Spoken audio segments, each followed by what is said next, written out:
Hello, this is Courtney.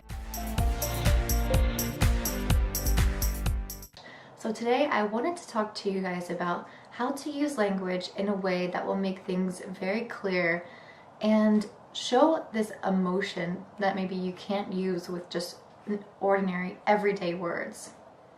So what I'm going to do is I'm going to give you two words.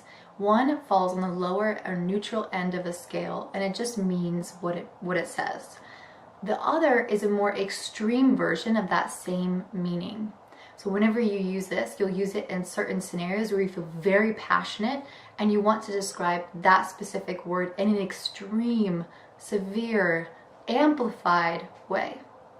So let's take a look at the first example. You can call someone who doesn't like to spend a lot of money frugal or thrifty. So if you say that someone is frugal or thrifty, you're saying that they budget out their money and they're smart about how they spend it. On the other hand, if you call them stingy or miserly, this has a negative connotation. This means that they're too tight with their money and that they actually are socially unacceptable in the way that they budget their money. For example, if they go out to eat, maybe they wouldn't get a meal, they would get an appetizer because they couldn't afford a meal. Or they wouldn't tip the waiter. So that's not really socially acceptable. It's very stingy to not tip a waiter in the United States. Another example is to say that you dislike something. If you dislike something, that's not too severe. It just means that you don't like it. However, if you're really, really frustrated about a situation or you really don't like someone or something, you want to use stronger language than that to convey how you feel. Some good words for that would be loathe and abhor. For example, I loathe working out. You could also say, I abhor working out.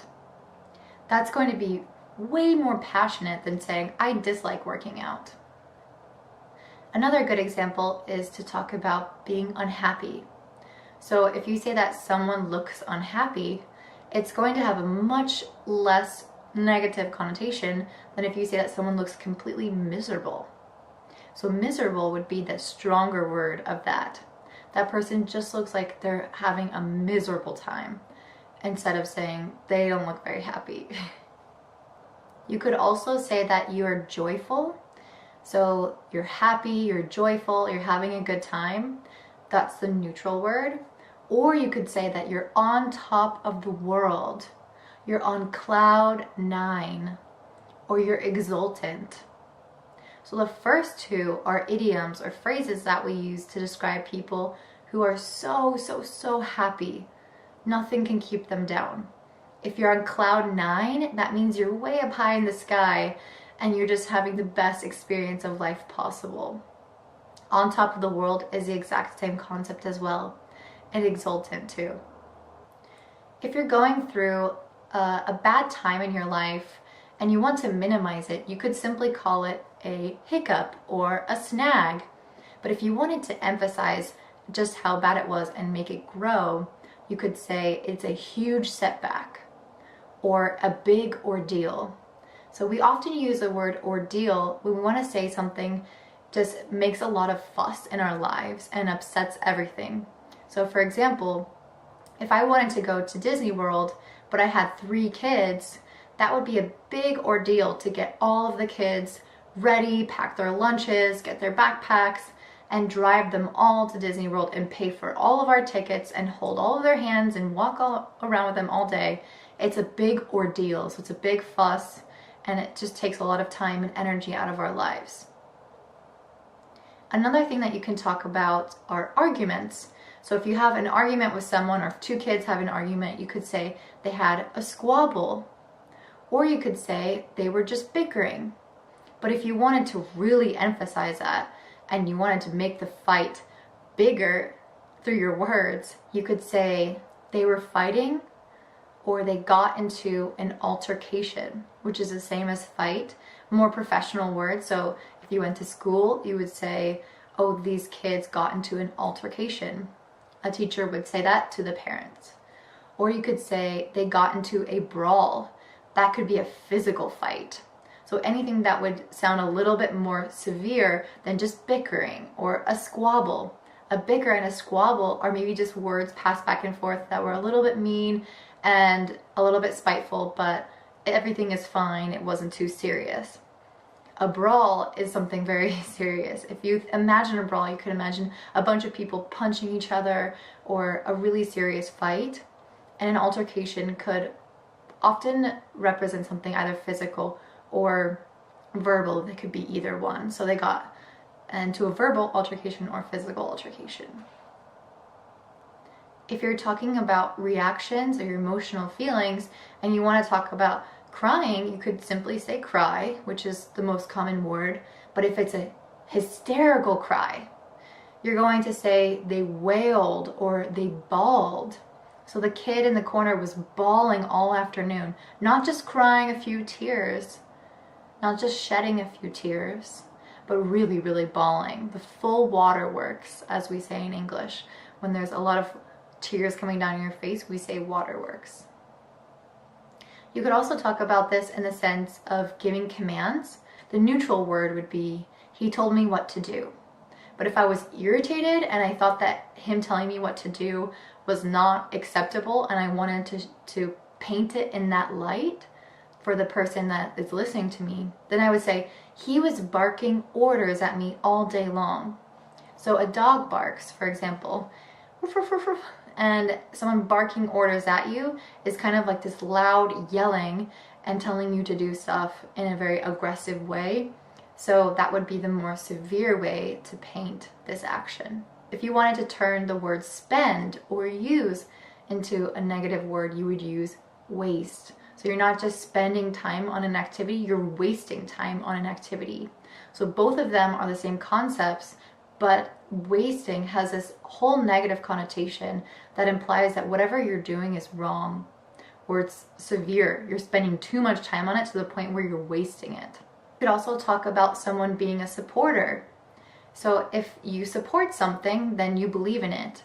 But if you take it too extreme, then you become fanatic. So you're a super fan or you're fanatic about something. So for example, if I'm a supporter of the vegan diet, then that's a diet I follow and maybe I like to talk about it sometimes. But if I'm a fanatic about it, then I don't just like to talk about it, but I insist that everyone else is a vegan too. So a fanatic takes things too far. If you want to talk about people who don't have clothes oftentimes, who don't have homes, and who oftentimes don't have food, you generally would call that person homeless. But if you wanted to make this even more intense than it already is, you could call them destitute. Someone who's destitute has nothing in the world to their name, which means they own nothing and they have nothing. On the opposite end of the spectrum, if someone is rich, then they have a lot of money or they have a lot of things or both. However, if you call them affluent or wealthy, they sound even more rich in the person's mind. So using these specific words will make your story lean in certain directions. It can make people feel different ways. And that's the best part about what I'm teaching you right now, is that word choice influences the whole story that you're telling. If you want to talk about something being good or great, but that just wasn't even enough to cover how amazing it was, then you could say it was impeccable. So for example, if you go out to eat and you love the restaurant, but you like a lot of other restaurants, you don't want to just say it's great because everywhere else you said was great. This place is impeccable. They have fine dining, perfect cuisine, and wonderful service. If someone is being annoying, you don't want to just say annoying, you want to make it even more intense. You would say they're being obnoxious. If you didn't like the service, you would say that it was awful or that it was horrible. But if you want to also emphasize that, then you would use the word abominable or atrocious. So something that is abominable or atrocious is on the extreme end of something that you dislike. It's just horrible in every aspect and in an extreme, heightened, amplified way. So if you went out to eat and you found a cockroach in your food, it wasn't just an awful experience, it was an atrocious experience. And you want to emphasize that, so you'd use that word instead. If someone does something that's disgraceful, that you don't approve of, that other human beings would also not approve of, then you could say disgraceful. But if it's just terrible, you would say it's reprehensible. How could they even think about doing that? That's absolutely reprehensible. No one can condone that behavior. No one can support and allow that kind of behavior. It's just reprehensible. And the last two are beautiful. And beautiful oftentimes is not a strong enough word to describe just how amazing something is. Just how aesthetically pleasing something is. If beautiful is not enough, you would say it's breathtaking. So it literally removes the oxygen in your body because it's just so gorgeous. You stop in your tracks and it's just breathtaking. The very last one is surprised. You're not just surprised, you're stunned. So for example, when someone proposes to you and you didn't expect that, you didn't know that they were going to ask you to marry them, you're not just surprised, you're absolutely stunned, you're floored, you're in awe, you're in shock. So stunned would be that stronger, more intense word. Okay, so those are all the words that I'm going to describe for you today, and I hope that you guys can go out there and use them and apply them to your life, telling stories, being a little bit more dramatic, a little bit more passionate, and really amplifying what you want to say through the correct vocabulary. So don't forget to subscribe to this YouTube channel for weekly videos. So thank you so much for staying tuned, and I'll see you next week. Bye!